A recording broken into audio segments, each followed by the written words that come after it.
Today we're going to take a look at section 2.1, which is titled Reasoning and Logic. And for the most part in this lesson, maybe the whole lesson, you're not going to see really any numbers to speak of. So if in your mind you somehow think that math means numbers, it doesn't in this section. Logic is a branch of mathematics, and so we're going to take a look at logic in this section. Oh, goodness, just a second. I didn't get these cleaned off. Just give me a sec.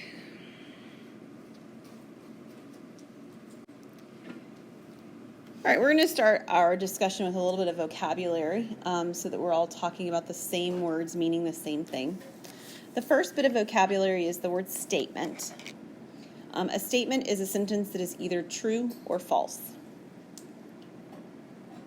And to give you an idea of what these look like, what I'm going to do is to show you an example and a non-example of some of the vocabulary words here.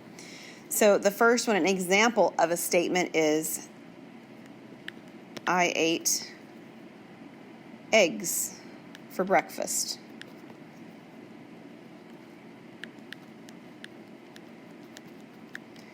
That is either true or it is false. Today it's true. I did eat eggs for breakfast. Okay. A non-example of a statement would be, what did I eat for breakfast?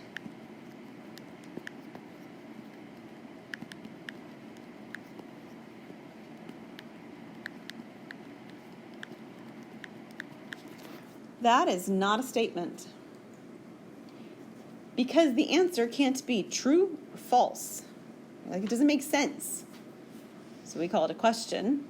So what that tells you is that questions aren't statements. There's another type of sentence that's also not a statement. If I say, eat your breakfast, it's not true or false either, right? We have a name for a sentence like that. What do we call it? We call it a command. So commands and questions are not statements. Okay.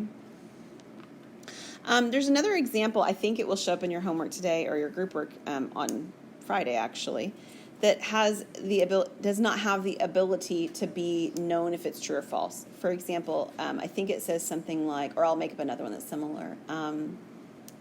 She went to school today. Is it true or false? I don't know. Who is she? I don't know. I don't have enough information, right? But if I say, Emma went to school today, then we can say that's true or that's false, right? So there's just not enough clarity in the statement itself. It's like almost a statement. We're almost there, but I don't have enough clarity in the way that it's written to be able to decide is it true or it's false. Does that make sense? That's another one that shows up in the book. And negation is the logical opposite of a statement. So if we were to write a statement as P, the negation of the statement would be a tilde P. Oh, I should have written it below. There we go. Tilde P. Some negations are really easy. You just put the word not in them. For example, if I take my one from before where I said I ate eggs for breakfast,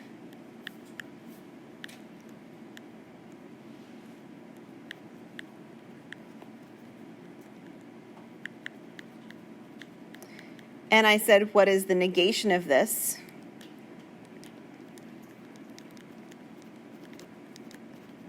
What would it be?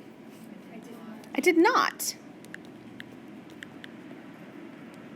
eat eggs for breakfast.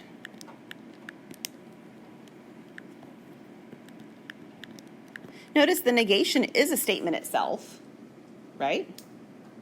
It is. So you could actually say, what's the negation of I did not eat eggs for breakfast? And the answer would be, I did eat eggs for breakfast. So negations want you to change the very minimalist amount, that's totally bad language, but we're going to say it anyway, that you have to change to flip the meaning. For example, you can't say, I ate oatmeal for breakfast. I mean, those are not the same statement, but they're not necessarily opposites of each other, right? And they don't encompass all the possibilities either of not eating eggs. Maybe I just skipped breakfast, right? That's a possibility in the way that this language is set up. So we want to change it so that it's the exact opposite with as little of change as possible. So there's two types of what are called quantifiers that come up with statements. There are universal quantifiers. They refer to each and every element in a set. They use words like all, every, no, and none. These are the statements that tend to get you in trouble with people when you say, you always fill in the blank. You never fill in the blank. These are not your good friend statements, right? Because they're almost always false. So an example of something like this would be all boys love their mom.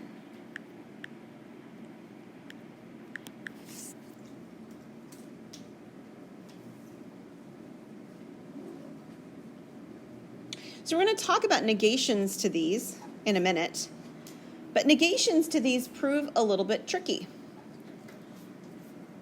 because of that word all. That word all makes things tough. So we'll come back to that in a second. Let's look at existential quantifiers. Existential, it's a great word, by the way. Use that one in the GC later. Figure it out, yeah? Existential quantifiers refer to one or more elements in a set. You use the words some, there exists, at least one. That kind of language doesn't have to happen all the time. It just has to happen this one time. And we're talking about an existential quantifier. So, for example, some people like swimming.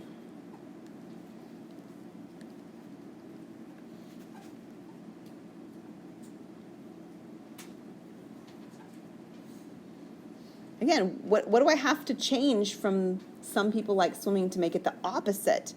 That word some creates problems.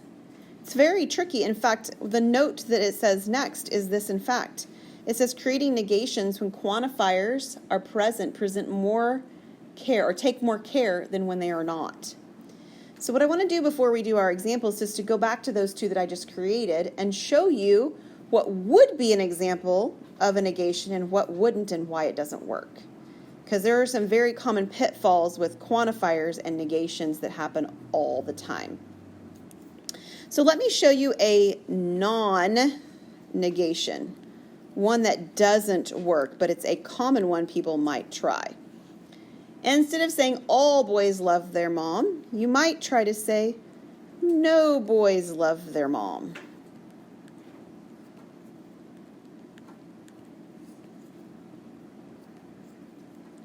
Now, obviously, these can't both be true at the same time, kind of like my eat eggs, I don't eat eggs.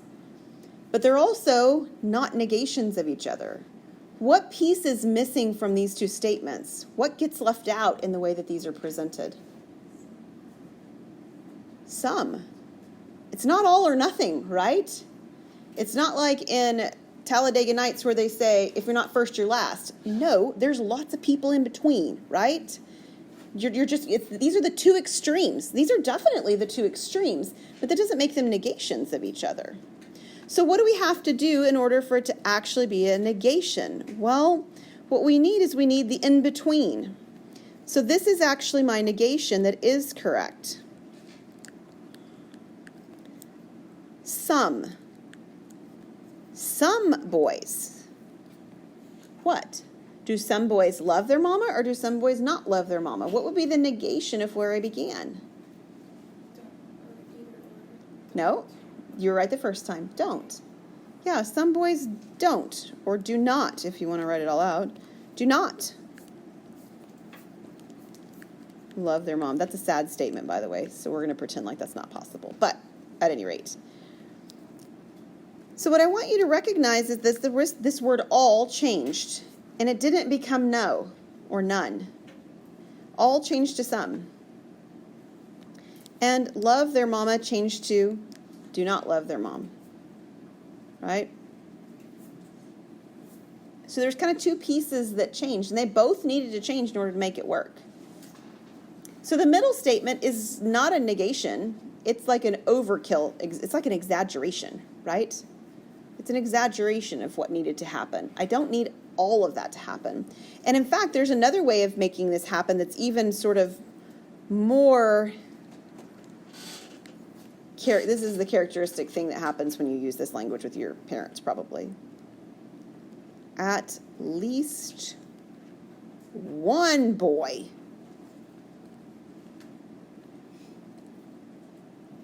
does not love their mom. That's actually the minimal amount that we need. Right? At least one. Okay, so when you say you never turn off the light, and somebody's like, not true, I turned it off 3 weeks ago on a Monday. Right? All you have to do is have one example, and then the statement is no longer true. Okay, so what about some people like swimming? Well, a non-example or a non-negation would be, this is one that people like to say. Some people like swimming. They say some people don't like swimming.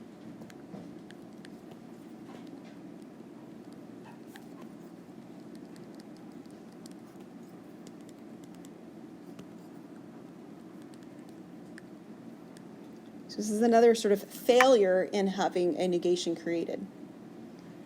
What's wrong with believing or thinking maybe that those two statements are negations? That second one is just like the first one. It's very similar to the first one, which is presenting a problem. What else? It's already implied that some people don't. Yeah, this one, okay, so like when we did the first example in non-negation, we said, yeah, they are definitely extremes. They can't both happen at the same time, right? They're extremes of each other. But on this way of trying to do negation, they actually can both be true at the same time, right? In fact, in this classroom, I probably could ask you, I don't know for sure, but probably I could say, who likes swimming? And some people would raise their hand. Who doesn't like swimming? And some people would raise their hand, right? We can have both of these statements true at the exact same time. So that's not good either. That's not a negation. A negation has to be statements that cannot both be true. One has to be true while the other one is false, without being an overkill like we did the first time around. So any ideas of what we might do to make this a negation instead? All people like swimming. Ooh, okay. So let's try that. All people like swimming.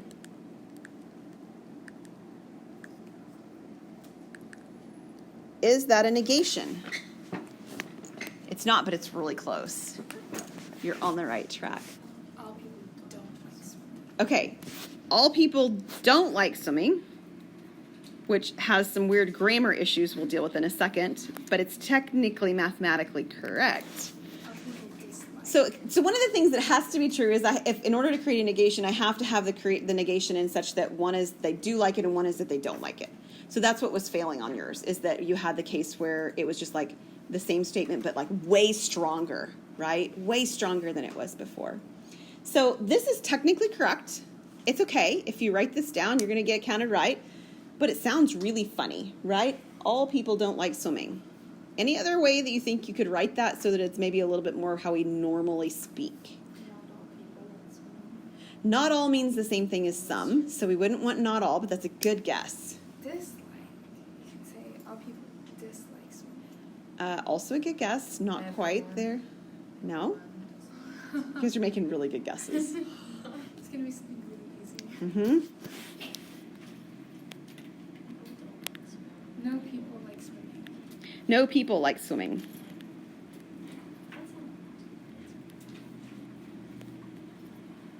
It's a little bit weird because of the structure of other things. But I think it's a little bit better than all people don't like it. But either of these would be acceptable negations. They're both correct. Absolutely correct. So here's what I want you to do. You've got an example to try two negations of. So your first question is, or your first negation to make is, all dogs go to heaven. And your second negation to make is, some of my classes this semester are hard. Okay, so I'd like for you to give it your best effort to try to create a negation for each one of those statements. And then we'll all check back in together and see what we've created.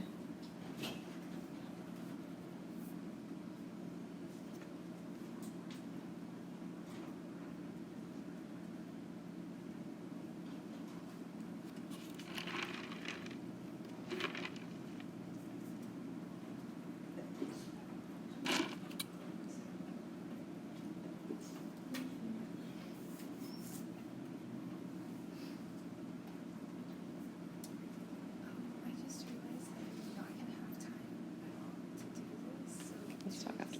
We'll talk after class. Yeah, give me a sec.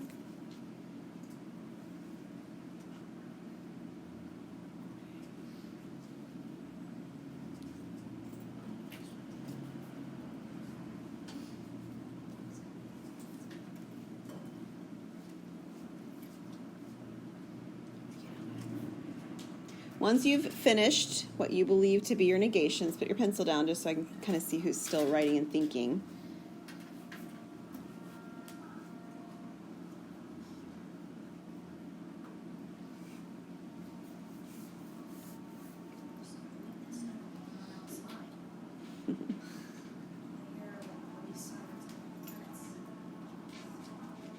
I forget sometimes that we're right next to the hospital, so I'll It's true too. Yeah. Okay, I'm going to go back to the one screen before to make a note of something that I didn't actually say out loud that I probably should, so to make sure everybody's on the same page. I started to do it over here, and then I backed off. Did you notice that when I do a quantifier here, and then I do the correct quantifier down here, the first quantifier in this example was a universal quantifier, and when I changed it to be the negation, it became a existential quantifier. Okay? And in fact, I tried to change it differently, and I created a non-negation, right, when I left it as a universal. So you can't just keep a universal universal. Same thing down here. This one started out how? Existential, right? Some is an existential. When I tried to change it to some over here, it doesn't work. So I actually had to change it to either all or no, which are both universals. So take a look back at what your best guess was over here and see if you made that note. Like if you processed that was what was going on. If not, go ahead and make a change. This one is what type? It's universal. It's universal. So your negation needs to have an existential. It needs to say some, or there exists, or at least one. And then on the second one, it says some, which is an existential. So on your negation, it needs to either be like an all, or every, or none, or no, depending on how you structure your language after that. All right, so what did you guys put on the first one? What is the negation of all dogs go to heaven? Some dogs don't. So you could say some dogs do not go to heaven. You could say at least one dog does not go to heaven. Either of those are good. It is really sad.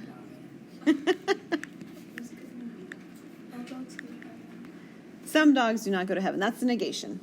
Okay? The second one says, some of my classes this semester are hard. Ooh, that's so close. I hear alls. That's really good. So let's actually write down what you guys have because there's one thing I want to point out. So all of my classes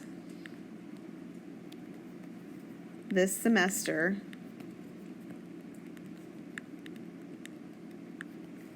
are easy. I think that's what I'm hearing. Okay. Did anyone say something differently? What did you say? I said all of my classes this semester are not hard. Okay, so instead of easy at the end, you put not hard. Were there any other variations that anybody did? I said none of my classes this semester. You said what? None are hard. None of my classes this semester are hard.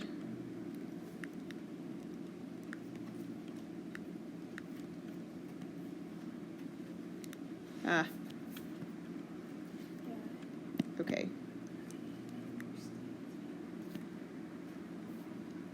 Okay. So I want you to think about your classes just for a moment. And the answer may be that they're all hard or they're all easy. That's certainly a possibility. But is that all the possibilities? What could happen? You could have some classes hard, some classes easy.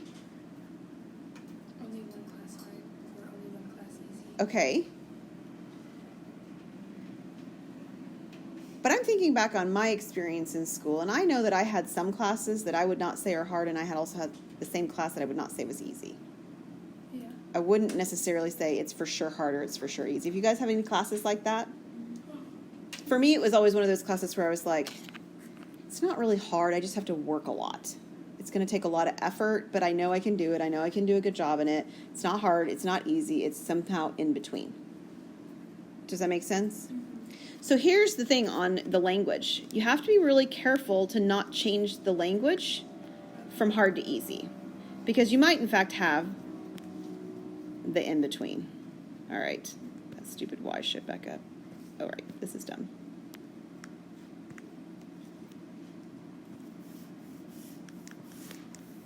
Okay, so if I use not hard, that one's fantastic. Just so that and maybe they are all easy. That's great, or whatever, but not hard is more all-encompassing. It would include those ones that you might put in the middle there, too. They're not hard, but they're kind of, annoyingly time-consuming or whatever else, however else you might describe them. The second one is equally good. None of my classes this semester are hard. All right? That doesn't mean they're all easy. It just means that they're not hard, right? They're somehow less than hard. So those are the two different ways that you could write the negation for that statement. Any questions on those? Okay, perfect place to stop because we changed gears on the next page and we'll pick back up there on Friday.